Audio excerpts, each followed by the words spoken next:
кетемін. Урматтуу мамлекеттик органдын кызматкерлери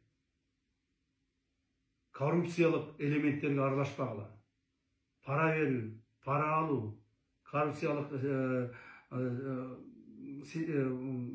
схемаларды даярдоо жана ишке ашыруу боюнча этият болгула. Биздин кызматкерлер, улуттук коопсуздук мамлекеттик комитеттин кызматкерлери бул багытта ишти күчөтөбүз. Биз эми ушул багытта ишти күчөтөбүз. Ушуну мен баса белгилеп айтып коеюн. Ушуга түшүп калбаңыздар. Так, өзүңүздөрдү эле эмес, бала чакаңыздарды, тууган уруңуздарды зарлатпагыла.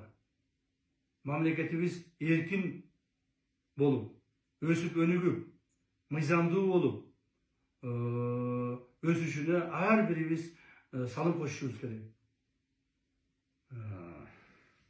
Рахмат көңүл бурганыңыздарга. Саламатта болуңуздар. Мен дагы бир жолу